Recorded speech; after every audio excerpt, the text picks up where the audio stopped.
Buenas tardes, muchísimas gracias por venir una tarde más, además de estas desapacibles, al Argonauta, que siempre ya sabéis que os damos doblemente las gracias por acudir a nuestras convocatorias.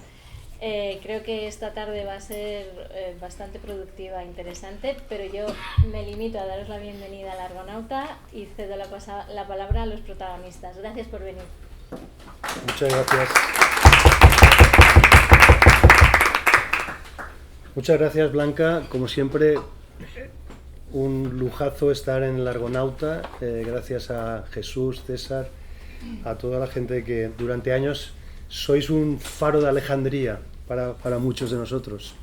Aquí delante hay algunos asientos libres, si queréis acercaros, porque aunque somos músicos intentaremos impostar la voz, pero no aseguramos que haya una buena recepción al final. Bueno, pues repito, gracias al Argonauta y a toda su gente por abrirnos como siempre las puertas tan generosamente, y en esta tarde desapacible de otoño podernos reunir aquí tanta gente, que no esperábamos tanta generosidad y tantas ganas por asistir a esta presentación. Bueno, ya todos sabéis que nos reunimos porque presentamos un libro raro, o al menos infrecuente, y es un libro sobre crítica musical, crítica de arte. En definitiva, sobre filosofía, ¿por qué no? Cartografías de la música contemporánea, ensayo, crítica e interdisciplinariedad en los siglos XX y XXI.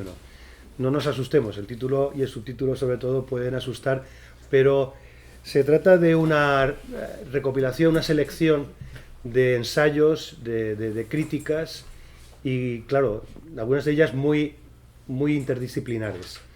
Los autores son Paco Ñáñez, que él se excusa, no puede estar hoy aquí, él vive en Santiago de Compostela, le queda un poco lejos, y sus obligaciones docentes no le permitían poder venir a Madrid hoy. Pero sí que tenemos a Joan Gómez Alemany, el otro coautor, y hay que decirlo, el que tuvo la genial idea y desarrolló el concepto de este libro desde el minuto uno, y nos convenció tanto a Paco como a mí de editar este libro.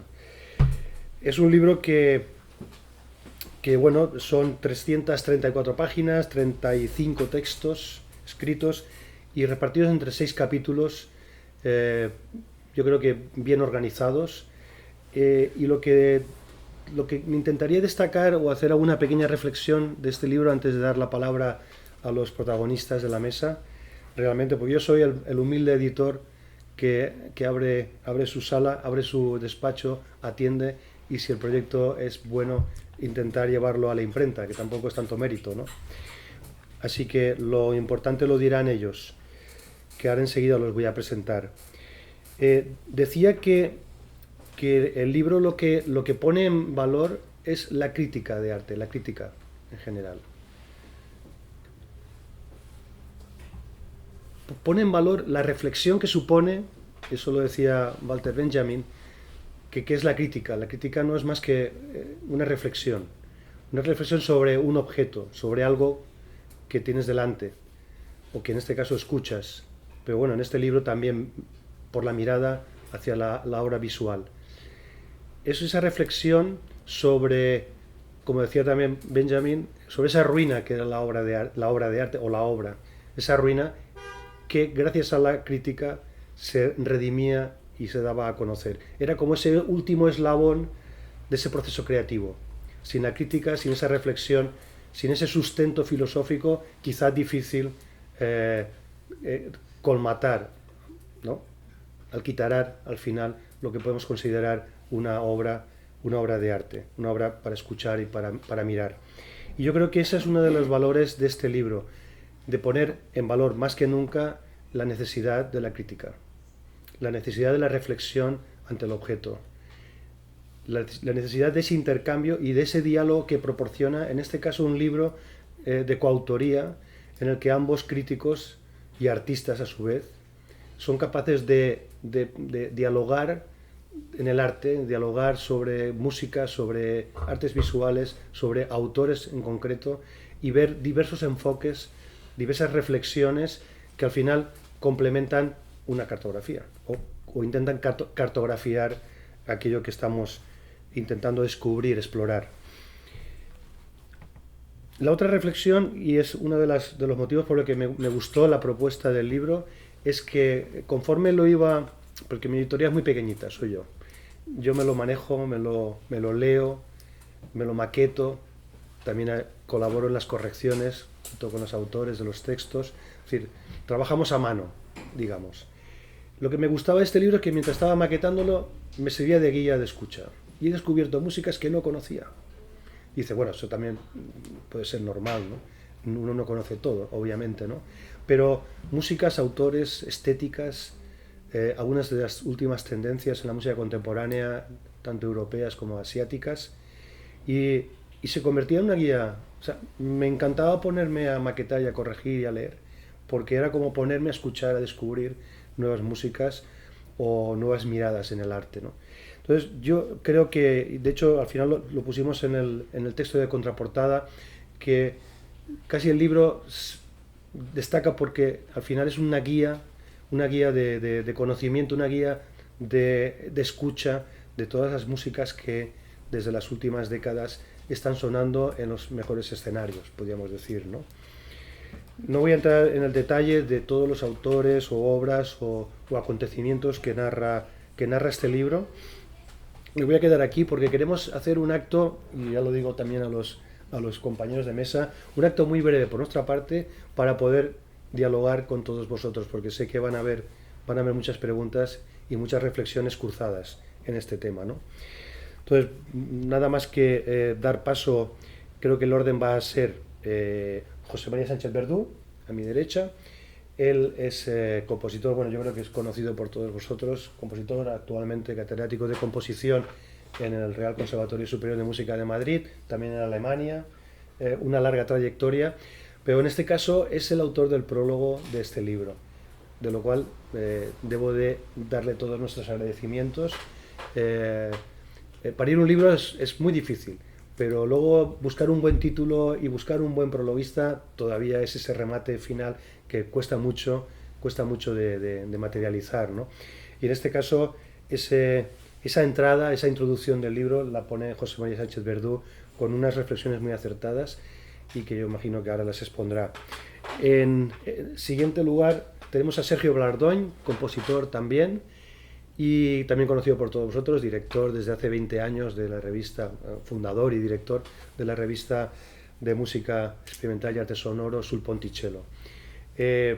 Bueno, lo hemos invitado porque es muy buen amigo, porque todos hemos colaborado en Sul Ponticello y en este caso Joan sigue colaborando muy intensamente. Yo ya no colaboro tanto, no me lo permiten otras actividades, pero bueno, una publicación que la tenemos en muy alta estima y que nos alegra que siga ahí cabalgando y que siga frente a los avatares, siga saliendo puntualmente.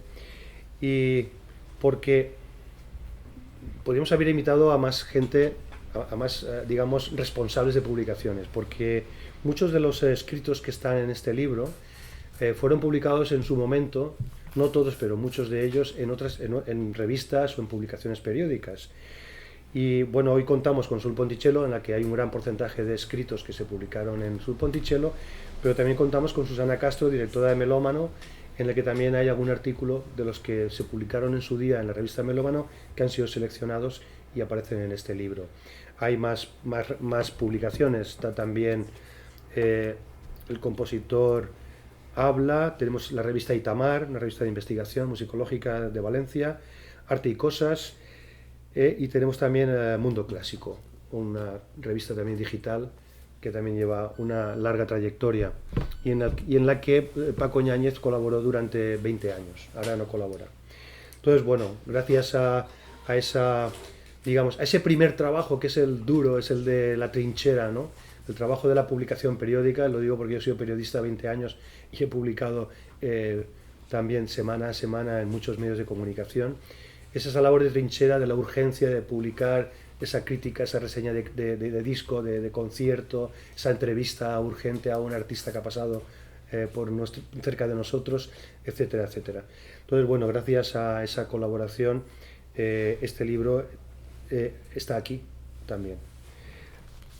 Y en último lugar tendremos a nuestro coautor, Joan Gómez Alemany, que nos explicará algunas de las interioridades e intimidades de este libro. Así que, sin más, por favor, José María. Bueno, buenas tardes a todos. Cuando me llamó Paco y me dijo, José María, me gustaría preguntarte si quieres escribir un prólogo. Yo debo decir que sigo la trayectoria de Paco desde hace no sé cuántos años, pero hace muchísimos, cuando escribía en Mundo Clásico allá por los 90, yo creo. Mi ópera del Real es del 2007 y antes de eso ya le seguía. Y es un personaje, tú eres mucho más joven, Joan, y has llegado más tarde. Pero las conversaciones que he tenido en todos estos años, casi 20, con Paco, han sido de todo, incluida la música. Digo de todo porque hemos hablado muchas veces más de artes plásticas o de filosofía, de lectura. A veces le cuento a Paco, ¿tú has leído? ¿Hay algo que no te hayas leído? Me acuerdo, lo puse en contacto con Juan Goytisolo, que para él fue también un cambio radical, porque para él sigue siendo un autor verdaderamente de primer nivel. Ayer mismo me decía que me manda una foto que va a ver Estambul otomano, que quiere volver a leer ese libro de Juan Goytisolo porque necesita cada cierto tiempo volver. Bueno, es un personaje que hace fotografía, yo tengo una foto en mi estudio en Madrid, precisamente.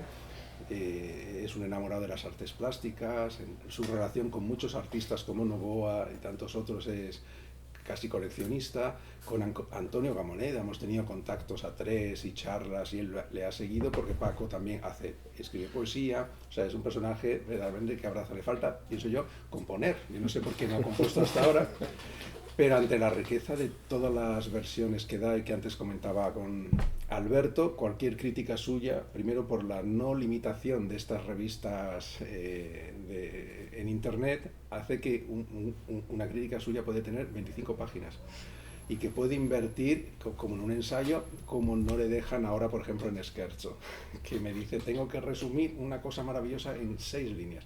Es imposible. Bueno, eso le ha dado pie a hacer un trabajo muy bonito, ímprobo, enorme, donde ha ido recorriendo muchísimos paisajes del conocimiento, y no solo de la música, debo decir, pero con la composición sí, ha sido una especie de búsqueda continua, de ir acercándonos a diferentes corrientes, autores.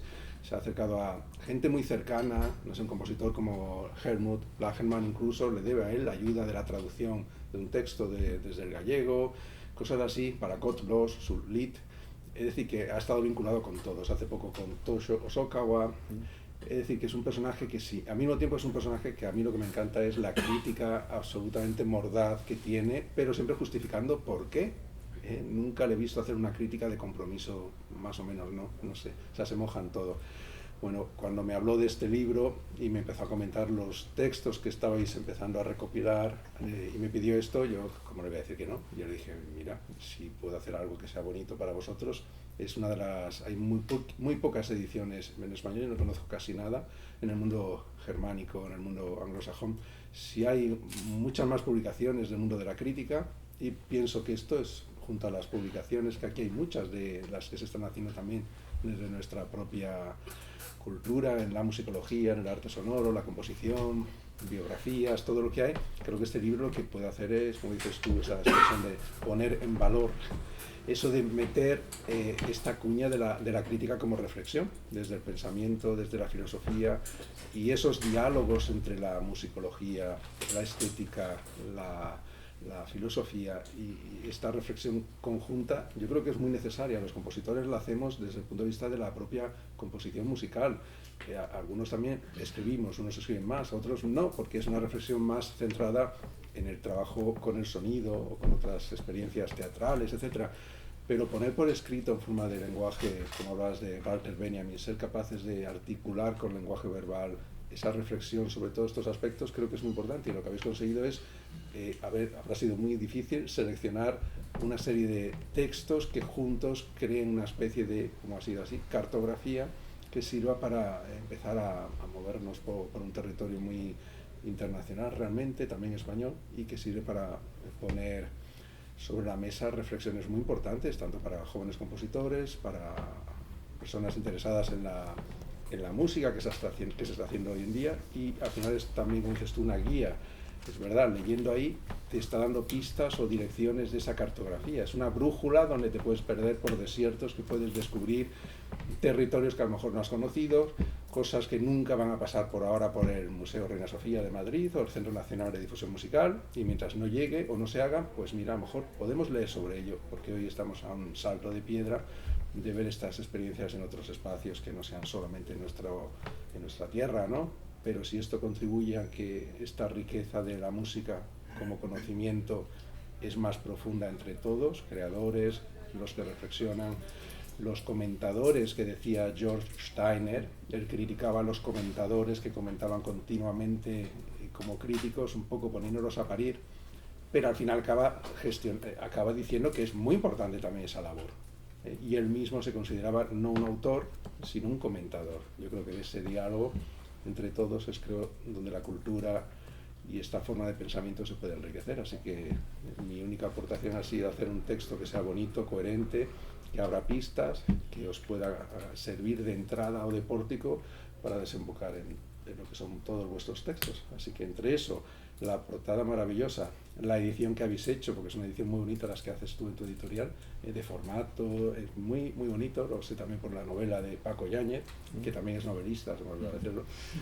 Todo eso hace que sea un objeto, libro, pensamiento muy bonito para seguir creando territorios y seguir con la brújula por estas cartografías de paisajes más o menos desérticos. Por lo menos esto está creando algunos oasis importantes. Muchas gracias a todos. Vale. Bueno, muchas gracias. Seguimos con Sergio. Sí. Bueno, a mí como compositor siempre me ha interesado muchísimo la voz, pero no es mi fuerte. Dinámico, digamos, o sea que si no se oye, pues intentaré subir un poco. A ver, yo me basaba un poco precisamente en el prólogo de José María, porque me he dado cuenta que es un lugar que me es afín, o sea, desde el concepto, ¿no? Y intentaré explicarlo un poco, aunque no es nada nuevo, ni exclusivo mío, ni nada de eso, ¿no? Pero, bueno, vaya por delante que me parece importantísimo y enriquecedor que la aparición de publicaciones como esta, ¿no? Es imprescindible y que no debe detenerse y de hecho casi por propia imposibilidad no se detendrá nunca, ¿no? Porque nunca un libro puede tocar tanto espectro, ¿no? Que nos rodea y mover nuevas temáticas, ¿no? en distintas direcciones. Así que como principio hay que celebrar esta nueva propuesta de Joan Paco y el editor que tiene su tela. O sea, no suelo leer, pero como me salió un texto, pues lo voy a leer. Entonces, bueno, pues ahí va. Lo primero que pensaba es que estamos en un momento en el que lo académico se erige de una forma preponderante en la literatura crítica, utilizando una base lógica sobre la que toda reflexión puede encontrar un lugar, pero en este debe hallarse en un contexto mínimamente sistematizado. Esto es lógico y no puede decirse nada en su contra, ¿no? Estamos no es cuestión tampoco de decir lo académico frente a un elemento más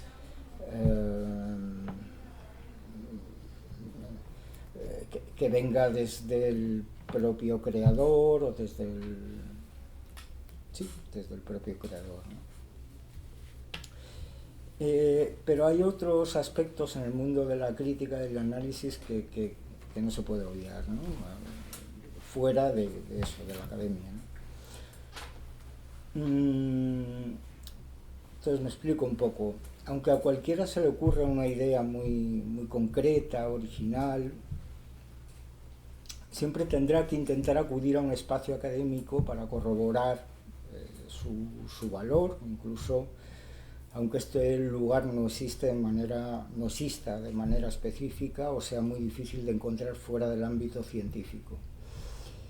Y es ahí donde creo que erramos cuando los que no nos encontramos en ese contexto académico queremos indagar desde un plano crítico, ¿no?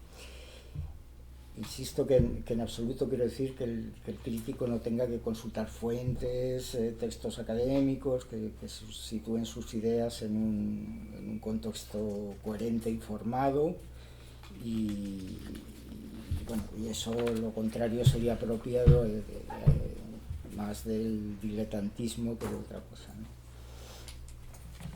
O de querer partir de cero, que tiene poco sentido, ¿no? Pero un exceso de preocupación y obsesión en este sentido,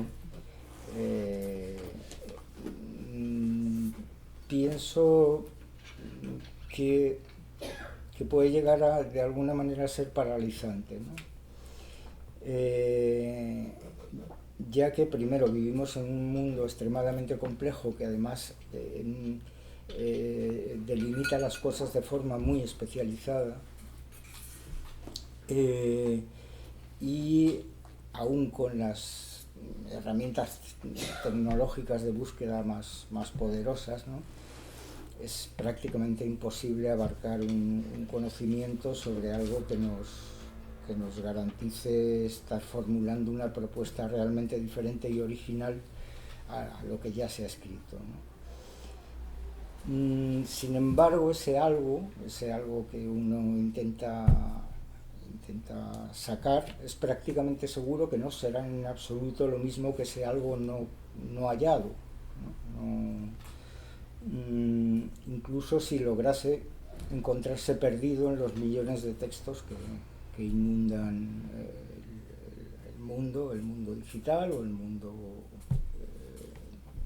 también académico.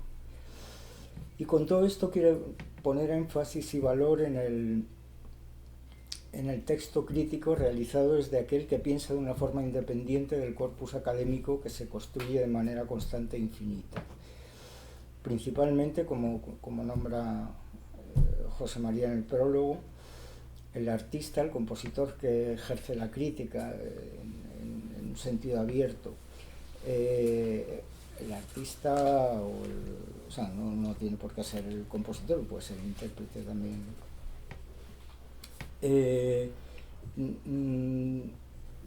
Tiene que, de alguna manera,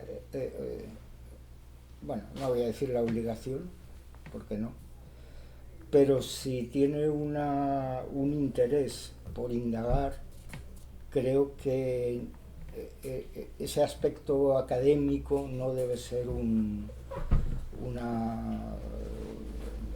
algo que impida hacerlo. Y este libro es un caso muy claro, ¿no?, de esta forma de hacer. Una forma que, dicho sea de paso, también es la mía, y que consiste en definitiva en mover las inquietudes hacia lugares sobre los que existe un interés propio y uno sabe o aventura que pueda imprimir algún resquicio de valor personal que aporte una luz. Muy probablemente equivocadamente, si pudiéramos ver ese corpus, digamos, de todo lo que se ha escrito, pero bueno, es un riesgo que hay que asumir, ¿no? Entonces creo que tanto Paco como Joan despliegan esta forma de enfrentar la crítica en sus escritos. No se trata de buscar el acontecimiento para colocarlo en un lugar del corpus académico que construya la materia que se está tratando, sino de hacer proliferar de manera de algún modo, si se quiere, rizomática, ¿no?, el conocimiento desde una crítica que no atiende a lo sistemático, ¿no?, como principio científico. Tampoco lo estoy diciendo como una reivindicación, o sea, quiero decir, el contexto científico es el contexto científico y punto. Ahí se mueve una serie de gente. Pero creo que movernos en un contexto más anárquico, más volcado hacia, bueno, hacia lo que hacemos artísticamente, tiene un valor, ¿no? Y creo que esto es muy importante que esto se haga sobre el arte actual, y un arte como el musical, que ya sabemos todos que tiene poca atención en muchos de los planos de nuestra sociedad, y hablar de música, de la llamada, ya no sé cómo llamarlo, porque música contemporánea, música actual, música de creación, actualmente, más allá de lo meramente académico, es un riesgo que hay que agradecer grandemente a los autores y también especialmente a los editores. Entonces este libro es una muestra indudable de ello, ¿no? Y luego desde otra perspectiva que ha citado Josep Lluís, otra actividad mía, además de la compositiva, que es la que más tiempo me ocupa, pero bueno, algo de tiempo me queda como director de la revista Sul Ponticello. También creo que se ha dado en este contexto, el impulso editorial ha sido ese, o sea, ha sido el mismo, ¿no? El que la ha fundamentado desde casi el inicio y la hace mantenerse el tiempo, incluso hacerse cada vez más fuerte, como necesidad de poner en el espacio público voces muy diferentes, con formas muy diferentes de pensar, a veces muy opuestas en su concepción, y que no responden a una línea editorial que quede definida por ideas estéticas o formales. Yo cuando se recibe un artículo, hay cosas que evidentemente no estoy en absoluto de acuerdo, o sea, no, pero lo veo como una forma de crear un espectro, digamos, un espectro de ideas. ¿Y por qué no van a estar ahí? O sea, y nunca pensamos desde la revista, nunca pensamos en crear una revista académica, un paper, donde hay unos métodos, digamos, de corte científico, revisiones por pares, etcétera, lo manejaran de una manera científica, vamos, valga la redundancia.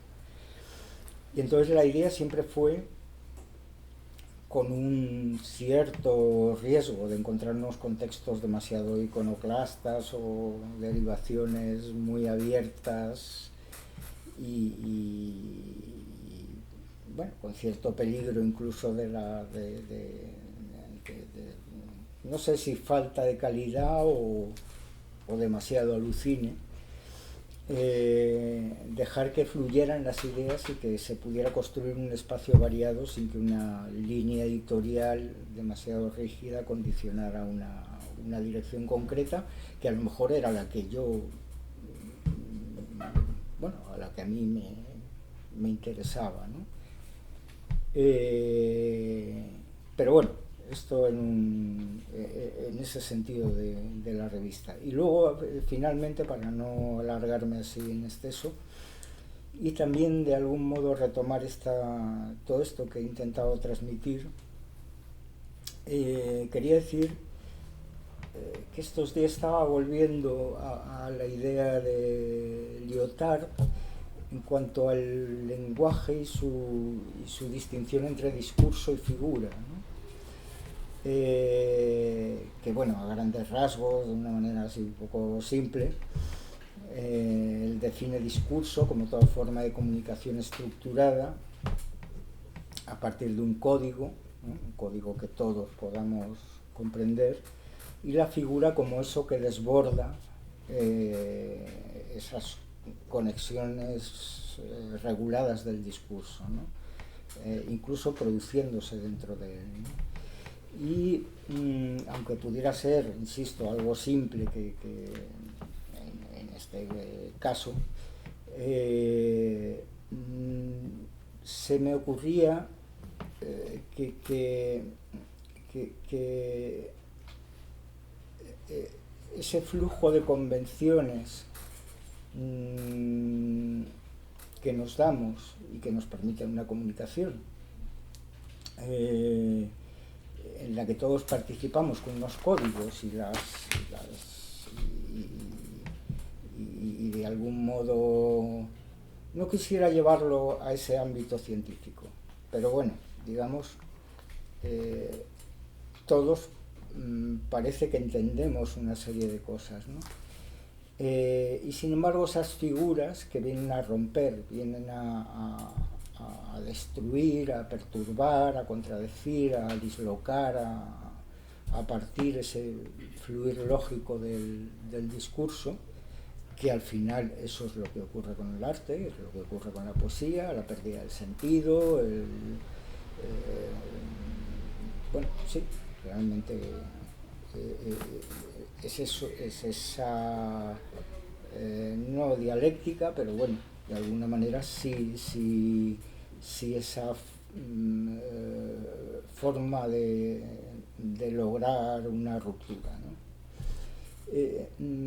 Pues pensaba precisamente en que esa crítica no académica puede resultar dislocadora, incluso generada a veces desde lo anárquico y lo transgresor, o que sencillamente se sale del discurso funcional, organizado, sistemático y diacrónico, y vuelvo a insistir, lo científico me parece necesario.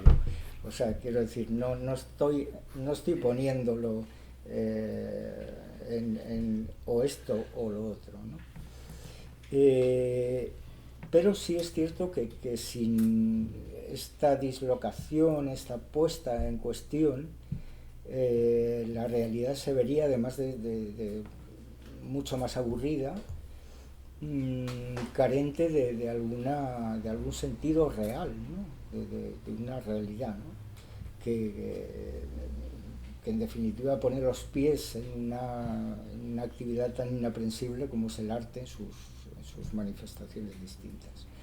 Entonces, bueno, por eso pienso que lo que ha hecho Paco Joan en este libro de Dictoralia, salir de ese discurso convencional y más académico, para entrar en esa forma más dislocada o más arbitraria, o no sé cómo llamarlo, a través de una visión personal, que es lo que yo intentaba conectar con la idea así lyotardiana de la figura frente al discurso. Creo que es un valor sin el cual el corpus crítico quedaría en tránsito sistemático de conocimiento, pero que sería, creo que insuficiente. O sea, entonces, también es cierto que, claro, uno tira para su lado, ¿no? Yo cuando escribo cosas, las escribo, anoto, más que escribo, anoto. Entonces, de ahí van saliendo cosas, ¿no? No me hago un sistema para escribir, o sea, no me hago una estructura para escribir. Y yo creo que si ves el índice del libro, va un poco por ahí. Funciona como una serie de elementos o de temas o de aspectos que se van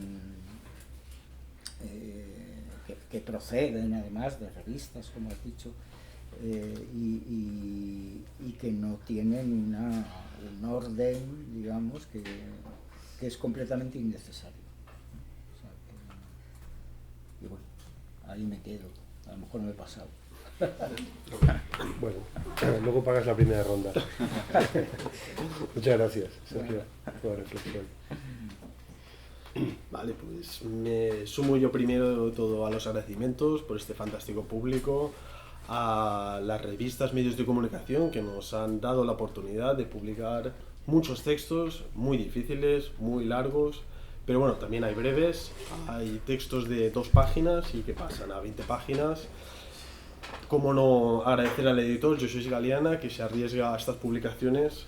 No queremos que haya en España, no sé si en el mundo, un editor que apueste por un libro tan arriesgado, que bueno, hay que decir que por ahora va más o menos bien en sus niveles, y si tiene éxito pues a lo mejor hacemos una segunda entrega, pero poco a poco. Entonces os apoyo a que compréis este libro, que es un acto de resistencia, no solo es un libro, sino es también hacer progresar a la crítica musical, que hemos pensado que es el primero o de los únicos libros que hay de crítica musical de música contemporánea, sobre todo especializada en música de siglo XXI. Muchos de los protagonistas están vivos. Siglo XX también hay alguna cosa que hace un repaso histórico necesario para entender un poco las raíces de lo que sucede hoy. Entonces es un libro que, muy bien ha dicho Sergio, está un poco entre la dialéctica, entre textos muy personales.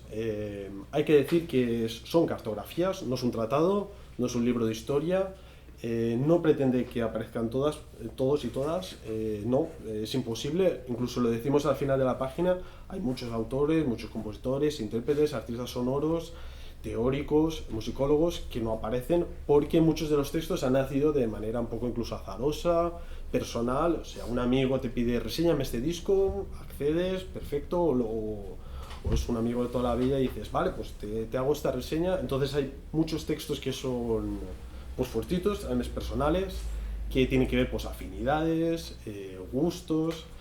Hay una presencia notable de compositores, claro, de España. Entonces muchos de los protagonistas de este libro incluso están aquí. Como no sumarme a los agradecimientos al fantástico prólogo que ha hecho José María. Es un prólogo que hace un repaso muy sistemático sobre muchas revistas de crítica musical, sobre autores, que contextualiza muy bien la publicación, además con una especie de sabiduría de hombre del Renacimiento del siglo XXI.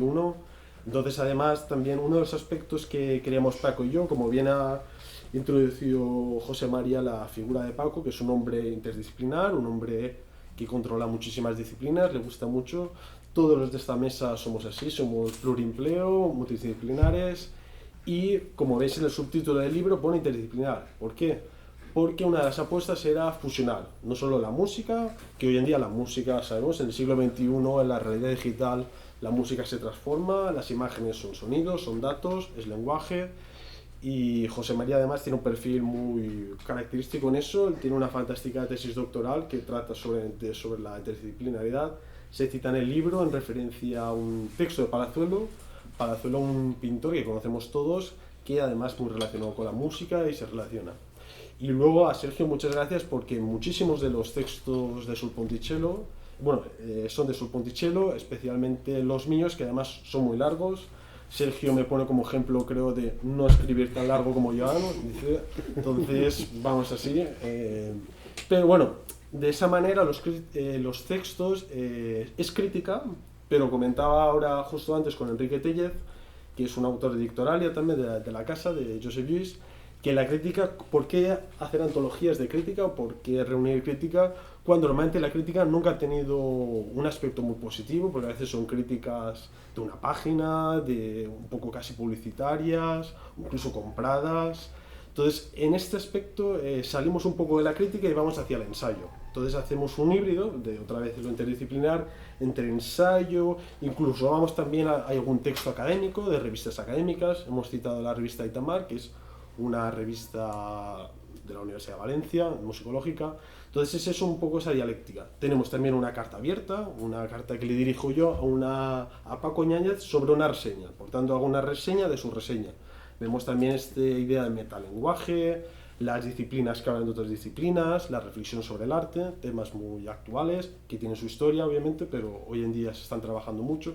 Entonces tenemos una variedad de textos que, aunque son muy variados, son fortuitos, son personales, nuestra idea era no hacer un libro collage, un pegamento, textos uno pegado detrás del otro, sino incluso sistematizar. Y la crítica siempre es crítica pedagógica, siempre una crítica constructiva.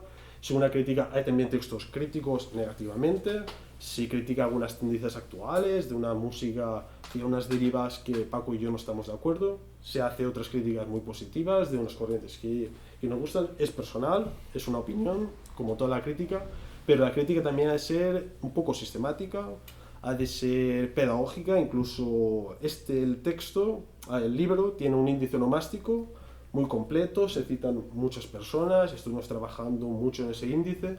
Incluso todos los textos luego están reunidos en capítulos, casi como un libro de texto pedagógico, un manual, y deseamos que incluso pueda despertar a gente que esté iniciándose o no. No es un libro especializado, pero no. Nuestra idea también es que gente aficionada, gente melómana, gente que quiera aprender sobre la música contemporánea, una música difícil, que además hay muy poco escrito, y además la crítica, una de sus características fundamentales es que se escribe sobre el momento, ¿no? Entonces es una crítica sobre un concierto. Entonces no me he traído mi ejemplar de Valencia, voy a tomar porque hemos venido de Valencia y me lo dejo ahí. Voy a hacer un pequeño repaso del índice para que veáis un poco contextualizando, muy breve. Y terminamos y un debate, porque de eso se trata, de hacer un debate sobre las actualidades. Tenemos un primer capítulo que se llama La mano que mueve la partitura, análisis críticos de compositores. Aquí nos centramos sobre todo en la figura, digamos, del compositor, del músico, y trabajamos muy brevemente pues, un primer texto de Toshio Hosokawa, que Paco Yáñez fue, creo que el verano pasado, a Japón, y estuvo con él, hace un análisis muy bueno. Luego pasamos de un compositor, Samuel Cedillo, mexicano, no excesivamente conocido, pero me pareció interesante, un texto mío que se llama La nueva vanguardia de los estudios de Samuel Cedillo, que hace un repaso sobre la idea de vanguardia, si está muerta o no, qué tipo de investigación sonora se puede hacer, una investigación sin exigencias al mercado, una investigación muy centrada en aspectos formalistas, pero aún así Cedillo también habla mucho de la política. Y bueno, no vamos a centrarnos texto por texto, voy a ir al segundo capítulo, que se llama Desentrañando la creación musical, análisis crítico de obras. O sea, pasamos de la figura, de un repaso más biográfico, más contextual, al análisis de piezas. Empezamos con un texto de Paco muy bonito que publicó en la revista Sibila, que se llama La Alquitara Poético Musical de José Manuel Sánchez Verdú, y hace también pues, sobre su pieza, hace un análisis, una reflexión sobre la interculturalidad de su música, intertextualidad.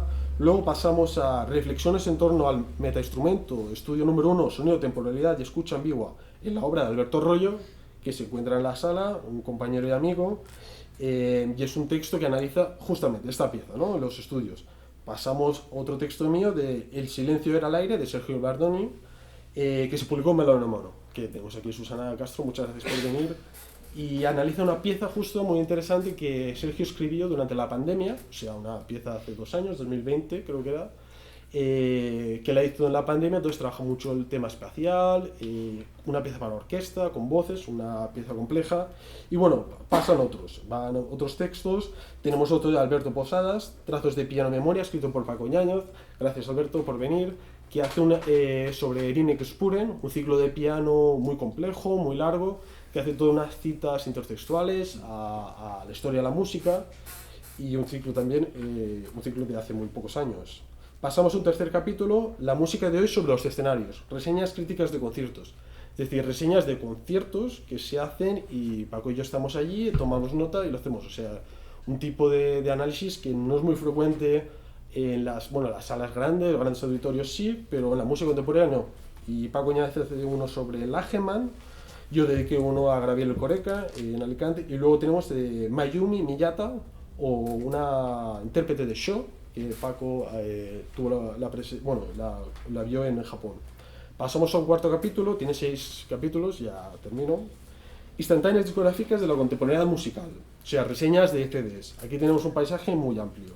Tenemos desde Luigi Nono, tenemos a otro compositor español, José Miguel Moreno Sabio, que es un monográfico, un CD editado por Lycan Records, el sello que dirige también Josep Lluís, y que dirige el grupo Somos 21 y dirigido por Carlos Galán. Se encuentra también en esta sala, muchas gracias por venir. Y hace todo un repaso, Moreno Sabio hace una pieza sobre la desbandada, es muy interesante. Entonces yo analizo un poco la historia de la guerra civil, el bando republicano, en la música contemporánea. Entonces hace una trayectoria sobre unos compositores, cómo tratan este tema complejo, difícil, y se ven muchos puntos de vista. Hay otro de Genono, pasamos otro texto escrito por mí, Ocra, un siglo XXI de música para guitarra, por José María Sánchez Verdú, por Giuseppe Menuti, que creo que lo presentaron hace poco aquí, y se hace un repaso pues, sobre su producción de guitarra como reflejo de también su música en general. Otro disco de Sigma Project, luego encontramos uno de Stefan Prince sobre la generación pantalla, un texto muy interesante de Paco que analiza una de sus últimas tendencias, de Johannes Kreidler, del conceptualismo pastiche, y luego pasamos al último disco de Música Saturada o la Nueva Revolución Francesa, una de las últimas tendencias de hace unas décadas de la música actual. Pasamos al quinto capítulo, hibridando la experiencia acústica y la literatura, reseñas críticas de libros. Tenemos CDs, obviamente tiene que haber libros, como este mismo. Entonces Paco empieza con un texto de Morton Feldman, un libro de pensamientos verticales. Luego yo hago una reseña de Instrumento musical de Wade Matthews, un texto editado por Turner de hace muy pocos años, sobre improvisando, de la improvisación libre, también aparece importante en este libro. Otro texto de José Manuel López López, Tiempos y partículas en la conquista de un total sonoro. Se analiza, hago yo una reseña de Contradecadencia, la novela de Paco, que es una novela que es única en el sentido, bueno, se llama así el título, una novela única, porque es de los pocos escritores que se interesan mucho por la música. Entonces desde la literatura habla con gran profundidad de la música, algo no muy frecuente entre los grandes escritores de literatura, que bueno, siempre hablan más sobre las artes visuales, que son mucho más conocidas y se ha escrito más. Pasamos al sexto capítulo, que es uno de los más originales, porque se llama La interdisciplinaridad como paradigma desde lo musical. Ya hemos comentado la portada de este libro, que la ha pintado Luis Gordillo. Es encargo de Paco, le pidió una portada para el libro. Luis Gordillo es un pintor de los más conocidos actualmente, es un hombre mayor, y Paco, este capítulo se empieza por el libro de el trazo musical de Luis Gordillo. Entonces Paco hace un paralelismo interdisciplinar muy interesante entre la obra de Luis Gordillo y de Ligeti, que se cumple ahora el centenario. Entonces es un texto también muy actual en ese sentido, y hace todo el repaso, paralelismos, música, pintura, y repasando otras figuras. Pasamos el comentado de Pablo Palazuelo, y luego terminamos con With Hands and Grown y el sonido de la prehistoria, que es un proyecto que hizo Alfonso Latorre, que no ha podido quedarse, ha venido a saludarnos, hizo en la Bienale de Venecia, y era sobre la prehistoria. A mí me pidió como una lista de música sobre la prehistoria, que es un tema muy complicado porque claro, no hay partitura, no hay registros sonoros, obviamente. Entonces era analizar un poco ese campo, las artes visuales, la prehistoria, la música, dentro del contexto de la Bienale, o sea, que entran muchas disciplinas, incluida la música. Y este último capítulo, digamos, pues hace una especie de resumen de todo el libro, del tipo de poética de este libro, que esperemos que vaya teniendo poco a poco éxito en su modesta concepción. Y nada más, gracias a todos los presentes, y si queréis pues cualquier pregunta o debate, pues estamos abiertos a lo que sea. Muchas gracias.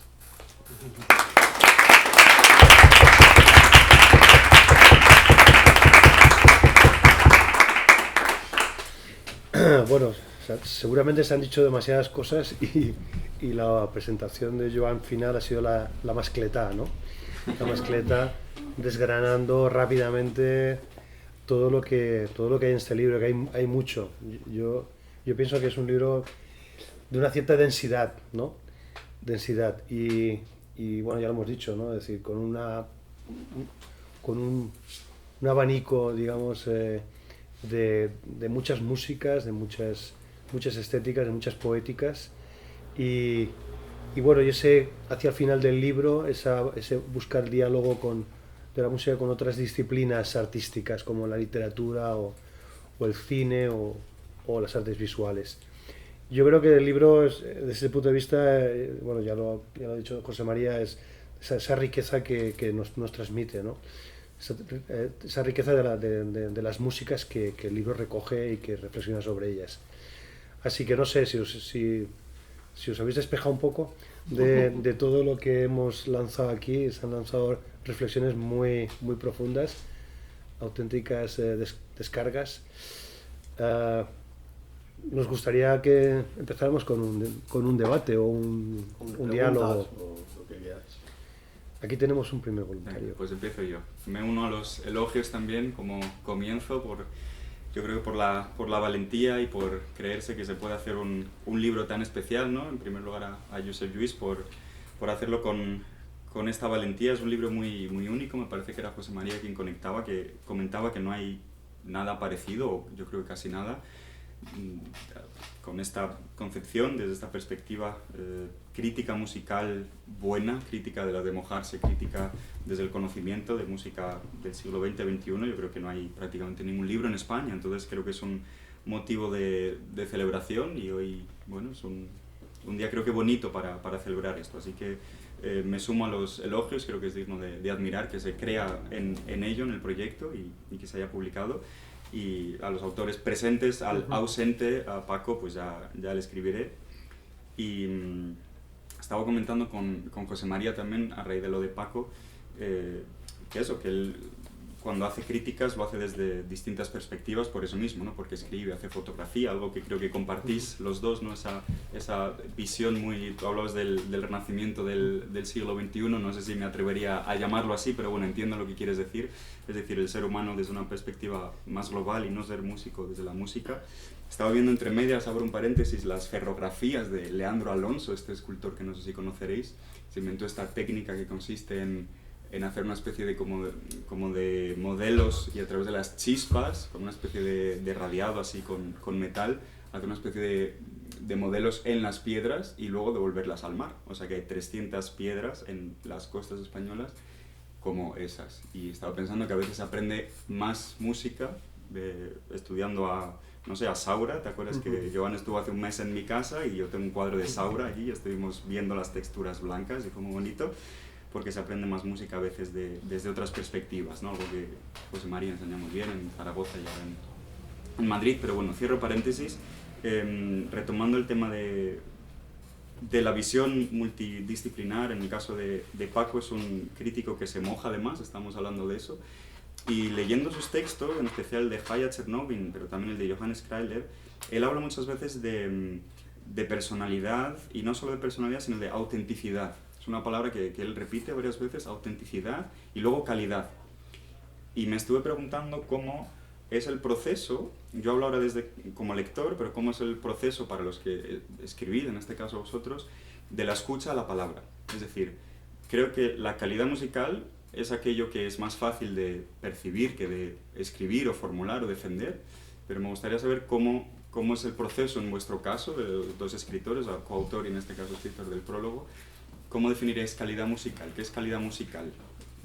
Cuando habláis de calidad, cuando defendéis algo, cuando os posicionáis, ¿cómo se puede poner en palabras aquello que pertenece a la estética, ¿no? Griega, en el sentido de los sentidos? Son una dimensión que tiene menos que ver con la palabra. ¿Cómo es ese proceso de percibir la calidad y ponerlo blanco sobre negro, o negro sobre blanco en este caso, con palabras? Porque me parece un reto difícil, bonito también, y ahí os lanzo la pregunta. Ya José María, que me conoce, me gusta meter el dedo en la llaga y empezar con cosas que a lo mejor no son fáciles, y ahí os lanzo la pregunta a los dos autores.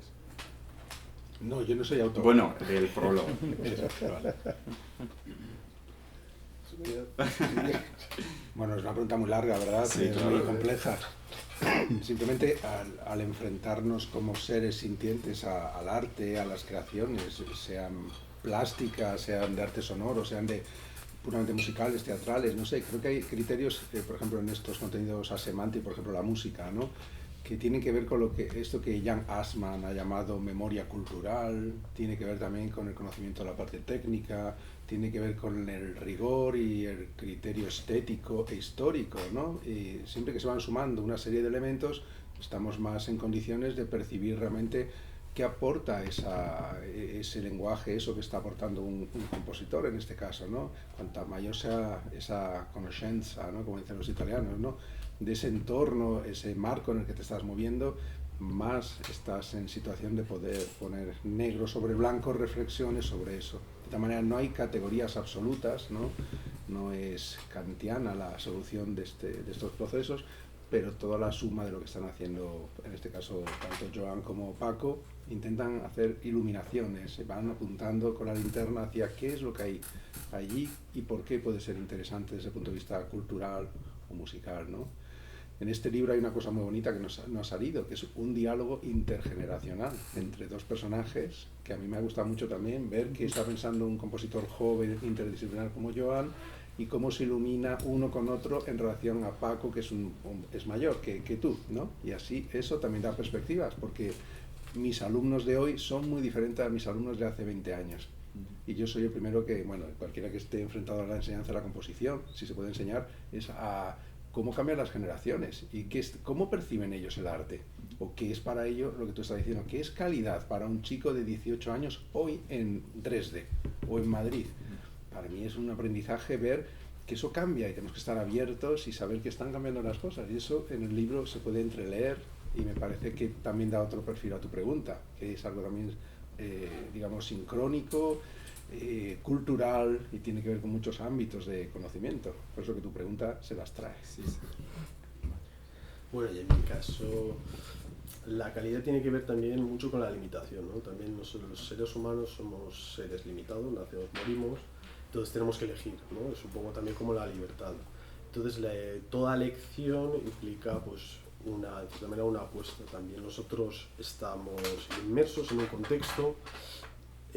Aquí hay muchas teorías, muchas filosóficas, pero bueno, yo diría que soy partidario de, digamos, una dialéctica entre conseguir lo objetivo y lo subjetivo.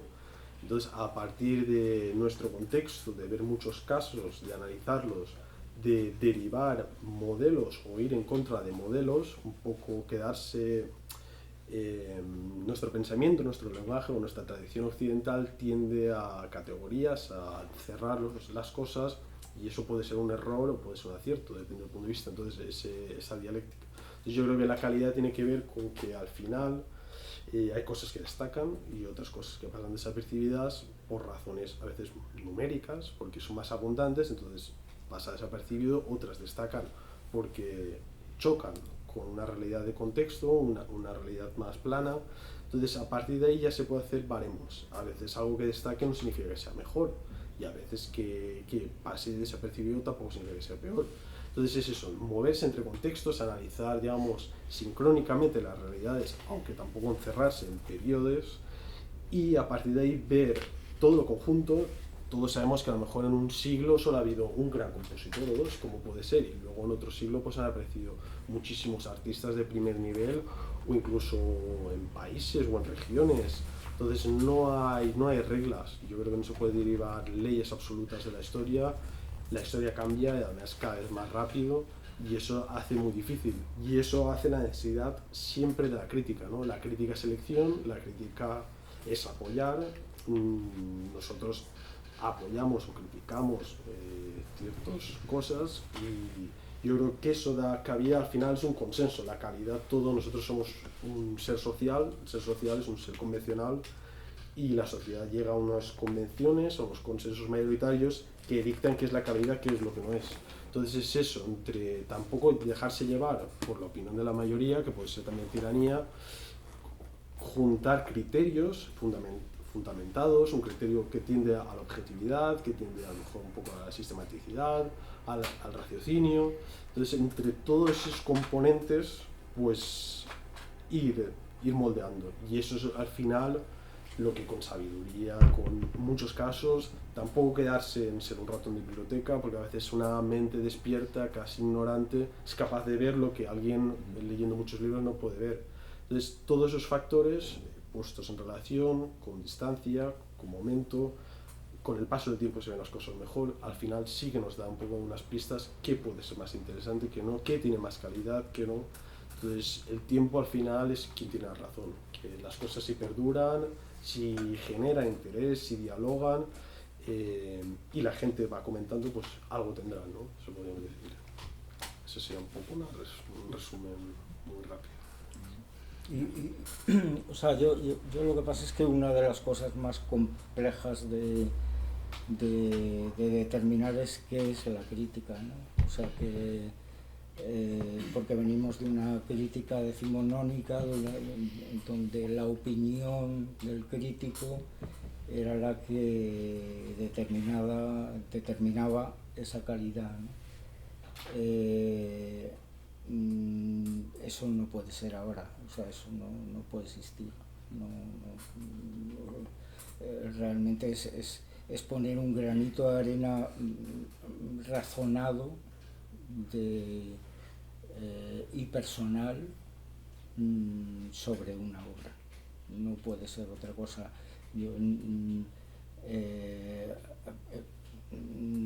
Tirando de referencias, tirando de todo lo que quieras, pero yo no entiendo la crítica como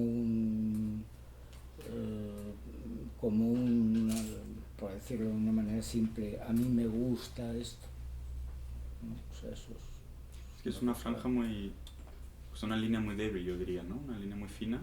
Es difícil de argumentar. De la primera de Beethoven, tras el estreno, se dijo, bueno, este compositor joven abusa mucho de los vientos, ¿no? La primera de Beethoven, ¿no? Entonces, luego el tiempo, como decía Joan, pues te da la razón, no te da la razón, pero es difícil. Sí, por eso decía yo que en lo que leía o intentaba transmitir, se trata más bien de ir incorporando voces que digamos, quien lee se puede hacer un criterio, ¿no? Propio, sí. Pero no esa idea del crítico que dice, vamos, yo creo que eso está completamente superado, ¿no? Es decimonónico, ¿no? Donde dice esto, ¿cómo era eso? El director pasó por encima, ¿no? De tal pasaje. ¿Qué quiere decir eso, no? ¿Qué chorrada es eso? Yo creo que eso está muy superado, pero tampoco puedes hacer una tesis, una crítica, ¿no? Entonces el concepto de crítica yo lo veo mucho más allá de eso, de la crítica de un concierto, de la crítica de una obra, entonces es donde veo un poco la complejidad de cómo definir esa idea de crítica, ¿no? Palabras, al final son palabras, ¿no? Lo que dijo o que escribió Paul Valéry, ¿no? Todas las artes viven de las palabras. Quizá la clave está ahí, ¿no? Es decir, que cuantas más palabras hay, quizá es porque hay algo más que interesa, ¿no? Cuando no hay muchas palabras es porque realmente el objeto no interesa demasiado, ¿no? No aporta nada, ya ha nacido limitado en su parto, ¿no? Es decir, yo creo que estoy ahí con Sergio, es decir, yo creo que la crítica o la criticabilidad, ¿no? Es decir, aquello que es susceptible de ser criticado es porque realmente tiene algo que puede ser interesante. Es decir, ya lo de los gustos es otro tema, ¿no? Pero obviamente algo te tiene que, cuando tú escuchas o miras, algo se enciende, ¿no? Es decir, que has atrapado por un cuadro, o que has atrapado por la escucha de una música, ¿no? Es decir, que has atrapado por muchos motivos, es decir, no solamente porque eso te ha dejado, te ha impactado, sino porque también tú tienes una mochila detrás, has escuchado muchas músicas, conoces, practicas, es decir, eres un practicante sonoro y por tanto has escuchado algo que dice, esto me gusta, no sé por qué. Voy a volver a escucharlo, ¿no? Y también desde mi punto de vista es decimonónico también la crítica negativa. O sea, yo para qué demonios... ¿Para qué perder el tiempo, no? Claro, o sea, ¿para qué voy a hacer una crítica de algo que me ha parecido una mierda? Claro, reflexionemos sobre aquello que merece reflexionar. Lo otro ya sabemos que no va a interesar demasiado, ¿no? Bueno, depende del crítico a sueldo de quien esté también. Bueno, eso es. Susana. Sí, en relación a todo esto que está diciendo Sergio, que estoy absolutamente de acuerdo con él, además él bien sabe que como en Melómano no hacemos crítica, pues nos libramos de toda esa marejada extraña, un poco corrupta, pues nosotros vamos por libre, ¿no? Y además si no tenemos nada bonito que decir, pues no lo decimos, porque al final cargarte el trabajo de alguien por una opinión de una única persona, cuando además vosotros sabéis perfectamente lo que cuesta sacar los proyectos adelante, ¿no? Pero antes decía Joan que hablaba con alguien sobre por qué sacar un libro, un compendio de crítica. Yo iría un paso más atrás, porque me ha interesado mucho lo que has dicho sobre tus alumnos, porque a mí también me pasa, yo doy clase y claro, yo no les llevo tantos años a mis alumnos y ya noto cierta desconexión a veces en cosas.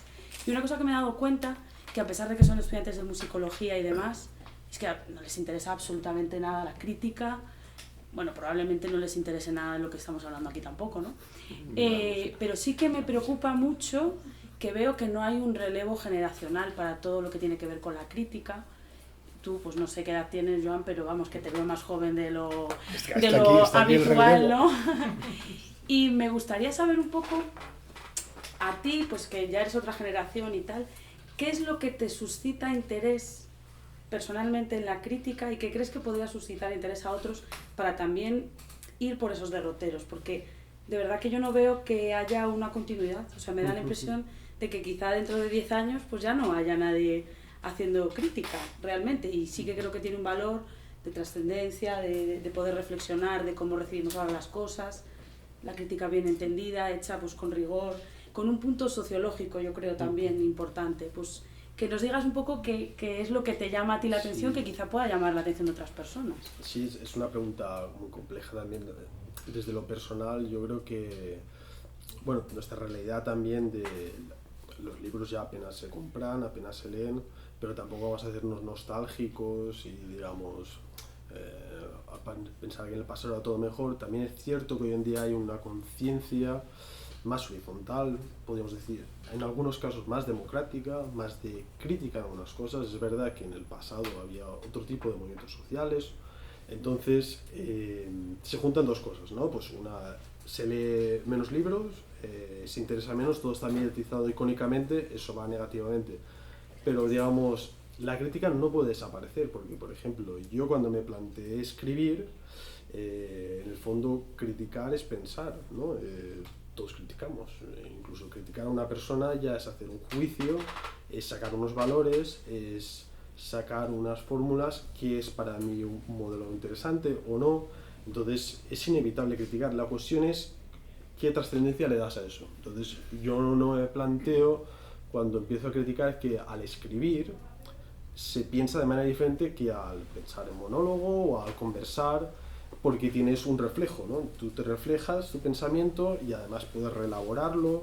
Entonces, nuestra cultura de inmediatez no aporta eso. Inmediatez es una palabra que significa inmediato, no mediado. Entonces, la crítica siempre debe ser mediación de algo. Tenemos el crítico, tenemos la obra y tenemos el creador de la obra, obra en sentido muy general. Entonces, hay una mediación.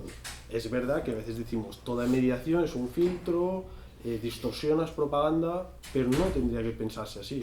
Entonces yo creo que la manera de apoyar a la gente a que haga crítica en un sentido muy general es invitarles a pensar de manera diferente, invitarles a reflexionar y tener una conciencia que si estamos en una sociedad que cada uno tiene tecnologías que puede producir contenidos, que eso puede ser bueno, está democratizado, el conocimiento cada vez es más libre, es gratuito, circula por la red, es muy difícil controlarlo, entonces eso nos da muchas herramientas, tenemos muchos textos, nosotros apoyamos de cierta manera el conocimiento libre porque casi todo está publicado en internet.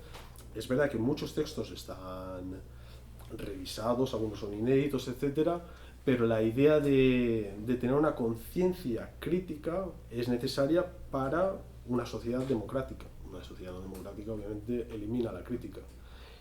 Pero yo creo que incitar a la gente a ser crítica, incitar a la gente que escribir es un medio indispensable para poder pensar. Entonces, poco a poco, con su contexto, todos escribimos, todos generamos contenido, todos publicamos. Hoy en día la gente publica más que nunca, seguro, y se publican muchas cosas, pero también hay que hacer crítica de esas publicaciones. No sirve publicar por publicar, sino reflexionar sobre eso y seleccionar. La crítica siempre es selección, igual que la libertad siempre es selección. Tú eliges unas cosas y no otras, entonces tú has de pensar por qué eliges otro. El crítico tiene una gran responsabilidad. Un crítico puede hundir a un compositor, obviamente un crítico importante, con un cierto prestigio, etc. Entonces eso es importante para vivir, y la única manera de hacer a la gente que escriba críticas es decirle que sapérete a pensar, ¿no? El lema típico de Kant de la Ilustración. Atrévete a pensar, atrévete a juzgar y a reflexionar sobre eso. Te puedes equivocar, sin duda. Si te equivocas aprenderás más que si acertas.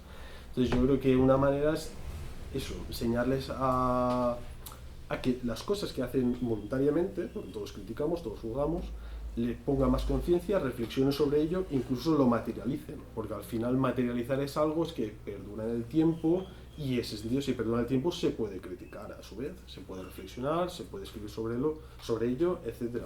Entonces yo creo que esa es un poco la idea, es mi idea la que me motivó poder tener otro punto de vista desde la escritura, no solo desde juzgar desde los ojos, de los oídos o hablando en el momento, y tener esa mediación. Entonces la página en blanco asusta a mucha gente, será por algo. Entonces ese tipo de cosas yo creo que puede ser interesante cara a la pedagogía. Como he dicho desde el principio, la crítica siempre es pedagogía, tiene que hacer un tipo de pedagogía. Incluso existen las pedagogías críticas porque enfatizan todo eso, hacer reflexionar desde la misma infancia y darle las herramientas para que juzgue el mundo. Entonces diría un poco eso, muy rápidamente. Alberto. Sí, yo vuelvo un poco a lo que estabais diciendo sobre si hay necesidad o no de la crítica negativa, ¿no? Un poco retrotrayéndome a lo que acaba de decir Susana sobre que mucha crítica es corrupta, mucha crítica nace ya positiva, nace y creo que lo que tú haces al menos no se puede calificar en esos términos porque, como habéis dicho muy bien antes, es más crítica-ensayo. Es decir, es algo que sobrepasa esa cuestión de si es positivo o es negativo. Creo que está mucho más allá, mucho más profundo, ¿no?, que todo eso. Pero, o sea, es cierto que hay mucha crítica, hay a veces muchas cosas que se programan que ya tienen la crítica hecha, ya tienen una crítica positiva hecha. ¿No pensáis que a veces es necesario que haya una compensación a eso, que haya alguien que diga desde su propia subjetividad, pues a mí me parece que esto es una mierda? Y no digo que tengas que ser tú en este caso, ¿no? Pero ¿no pensáis que realmente, o cómo se puede compensar esa no crítica positiva, ¿no?, de algo que nace ya hecho, ¿no? No lo sé, o sea, no tengo una respuesta, es una pregunta sincera, no es una opinión, o sea, no sé hasta qué punto la crítica negativa, informada, profunda, etcétera, puede hacer una compensación a eso y tratar de equilibrar un poco las fuerzas de las cosas que se venden y se difunden como mainstream, sin que a lo mejor en muchos casos, por calidad, queda otra vez la pregunta de la calidad, sin que en muchos casos lo merezcan, ¿no? Es decir, ¿cómo se puede compensar? Sí, sin duda, Alberto. Yo he comentado que en el libro hay textos de crítica positiva generalmente y también negativa. Y yo en eso sí que a lo mejor discreparía. Yo creo que sí que es importante decir porque esto es una mierda. Porque esta mierda puede propagarse, puede ser incluso peligrosa. Entonces hay que también poner frenos. Hay que reflexionar por qué eso es una mierda, porque tampoco se puede insultar. Entonces hay varios textos que critican muchas de las tendencias actuales porque justamente son fáciles, son superficiales, se enredan muy bien en el tipo de realidad social, de nuevas tecnologías, de propagación muy inmediata, no reflexiva, inmediata, justamente no mediada, no reflexiva, y eso lo criticamos muy bien. Incluso, por ejemplo, la carta abierta que comentaba está en el tono del correo electrónico. Originalmente es un correo electrónico, entonces se sale incluso del ensayo. Es una cosa más cotidiana, pero bueno, está pensado, está publicado, luego está reelaborado, pero también queremos jugar con eso, con las diferentes maneras de escribir.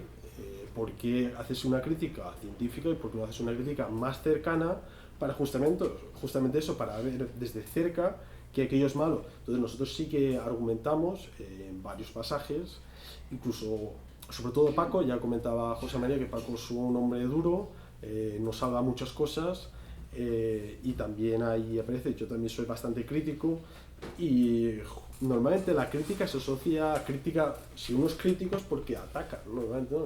Coloquialmente decimos que eres crítico porque algo no te gusta, no decimos que eres crítico porque potencias y valoras. Entonces la negatividad, que eso que, por ejemplo, todos conocemos a Adorno, es un gran crítico musical y es un hombre muy crítico con la sociedad, muy negativo en muchas cosas, incluso él conceptualiza, ¿no?, la dialéctica negativa, ¿no?, como una dialéctica antiilustrada, que es todo lo contrario. Entonces, eso sí que está en el libro, se apoya, y yo creo que sí que se ha de decir las cosas. Es verdad que no te has de gastar toda tu vida diciendo lo malo que es esto cuando no tiene valor, porque entonces al final es un poco una charlatanería, o a lo mejor es que no sabes decir las cosas buenas, que también es importante. Entonces, de construir, desarticular aquello que incluso se ha creado como consenso, como el mercado funciona como un consenso y el mercado tiene la razón, incluso se ganan en las elecciones y a veces dices cómo puede ser, pero bueno, es un consenso y pasa lo que pasa. Entonces hay que ser críticos y hay que poner eso en valor, negativamente o positivamente. Yo creo que sí, hay de todo. Obviamente nosotros apoyamos la mayoría de los textos, son gente que nos interesa. Hemos dicho que es un libro personal, obviamente si tú tienes un amigo es porque te cae bien, si no, pues no te hablas con él, ¿no? Entonces no. Y pasas más tiempo con tu amigo que con tu enemigo, pero también es importante tener enemigos, ¿no? Hay que valorar tener enemigos para valorar a tus amigos y viceversa. Creo que Nietzsche decía que a una persona se la juzga por sus enemigos. Nietzsche, justamente, por ello, un filósofo muy, muy crítico, y por eso es también uno de los grandes filósofos.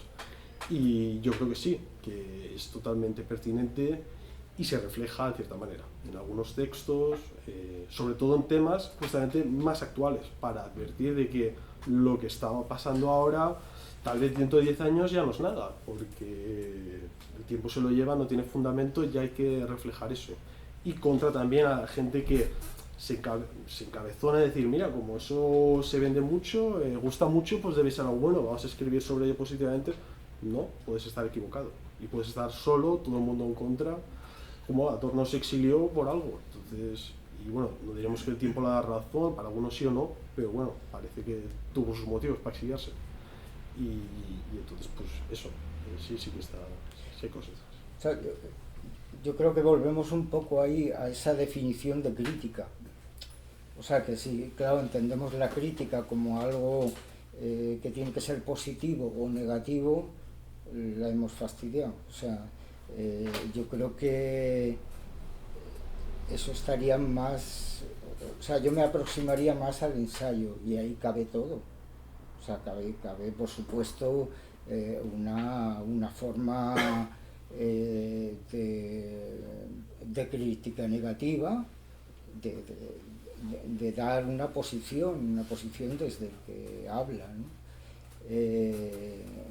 Pero por eso decía antes que la palabra crítica y todo lo que conlleva decimonónico es la que nos puede confundir a la hora de decir, yo por ejemplo, lo que he dicho, ¿no? de yo para qué voy a hacer una crítica negativa si no me interesa.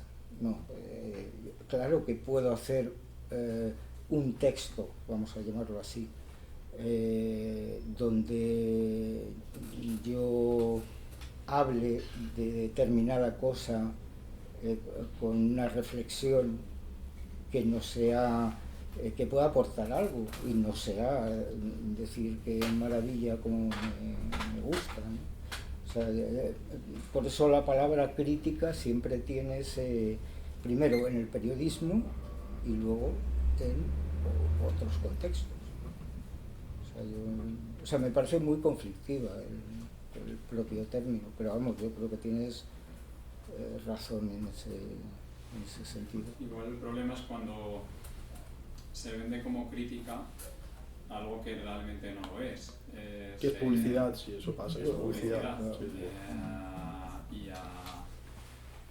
Y en ese sentido, claro, parece que algo ha podido tener muchas críticas positivas, como cuando algo tiene muchos clics, ¿no? Parece que, bueno, debe ser bueno, ¿no? Pero bueno, sabemos que hay granjas de clics, donde hay bots que están especializados y a veces incluso personas, ¿no? En hacer clic, clic, clic, clic, ¿no? Porque al final acaba siendo una cuestión económica, pero una cuestión económica que define también ciertos criterios, ¿no? Entonces yo creo que hay como una confusión también desde a veces el punto desde el que se ejerce la llamada crítica cuando es otra cosa en realidad.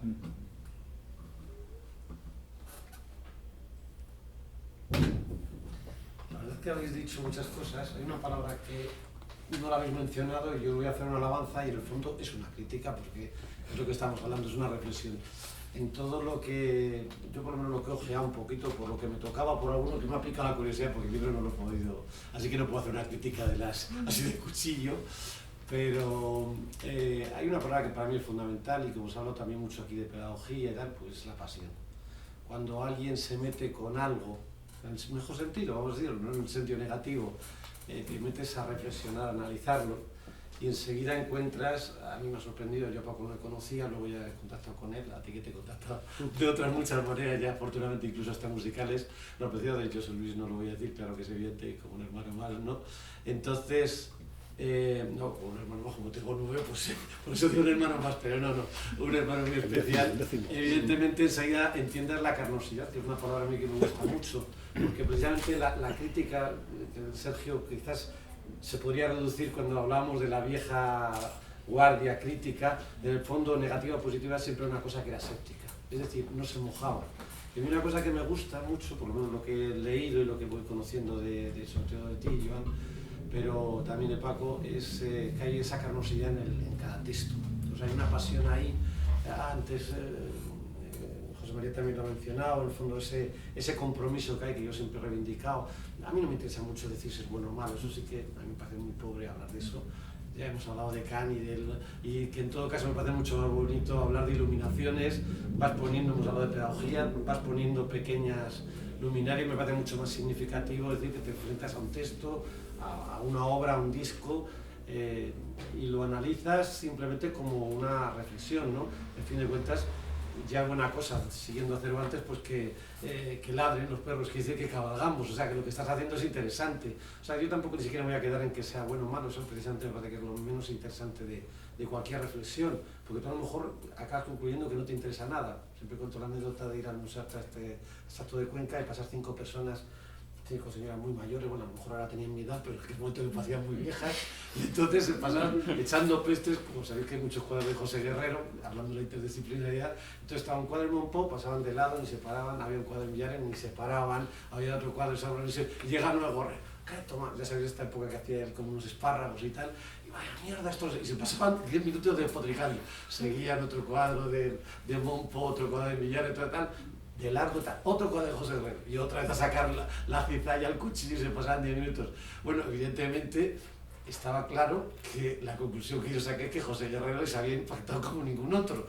Y claro, no se trata solamente del arte como provocación, pero no hay que olvidar que el arte, por lo que tú que te has mojado claramente, y además tú es algo que lo podemos compartir. Yo no le voy a dar la categoría de bueno o malo, ni me voy a meter en eso, quizás porque como también soy intérprete, y me tengo que mojar y hacer muchas músicas que a lo mejor me dicen, ¿cómo tocas de este? Bueno, porque precisamente soy intérprete. Cuando soy compositor, si fuera por eso no tocaría ninguna otra música, si solamente pensara en un concepto similar al mío, que creo que no lo hay, entonces pues no haría ninguna más música más. Pero bueno, insisto, que como estamos hablando de vuestro libro, me parece maravilloso. Yo José Luis le tengo las orejas ya rojas de tantas alabanzas que le hago. Lo digo una vez más ¿verdad? Porque es que otra cosa que todavía voy a ver si sacar el cuchillo en su momento, es decir, me llama la atención que no sé si es un poco la pequeña locura que tiene José Luis, pero hay muchos libros en su editorial, quitando los de literatura o los de novela, o los de poesía mejor dicho, que son como misceláneas, reencuentros de textos, empezando los tuyos propios, yo que he publicado contigo y otras muchas cosas que voy leyendo. Pero sin embargo, me llama la atención esa capacidad de aunarlos. Y otra cosita que quiero deciros, ya que no menciono mucho la pedagogía, es un alabanza, es una reflexión, es una crítica maravillosa, tanto que hoy en día se habla de la transversalidad, de la interdisciplinariedad, de todas estas palabras y tal, me parece fascinante. O sea, Y eso es otra cosa que lo dejo ahí como puntillita, voy a ver si me convence, porque no se trata solamente de hacer un muestrario de pintores de música, sino que realmente se esté mojando, ¿no? En este caso los autores, ¿no? Y estáis ofreciendo un lugar de encuentro, que es de lo que yo creo que se trata, ¿no? Porque al final en esta sociedad se habla mucho de fusión, yo la analicé en muchos puntos de vista y al final siempre es simplemente una juxtaposición o superposición como mucho de lenguajes y tal, antes que habéis citado también el collage, pero nunca realmente hay un proceso de fusión. Entonces, bueno, eso es complicado. Entonces, bueno, eso lo dejaré para otro encuentro, otra presentación. Acudo, entonces ese día saco la guadaña, ¿no? En absoluto. De verdad que enhorabuena, me parece fantástico. O sea, animaros al próximo, si ya lo anuncia, cogeré a José María también y dile. Fantástico, y por supuesto José Luis, ya sabes, papel, disco, pase lo que pase. Seguimos amándolo y además con esas ediciones tan preciosas. Así que... Bueno, pues me dice Blanca que dentro de unos minutos cierra caja, así que si queréis comprar libros, si queréis comprar libros, y este es el lugar para comprar libros muy interesantes, sobre todo el que estamos presentando hoy, creo que antes de que cierre caja es mejor comprarlo ya. Y nos quedan 20 minutitos, a las 9 hay que cortar y si queremos continuar algunos ahí enfrente creo que hay un bar que cocinan unas setas maravillosas. Bueno, pues se han dicho muchas cosas, la verdad es que hacer un resumen, si me toca el papel de moderador, hacer un resumen de todo lo que se ha hablado es demasiado, ¿no?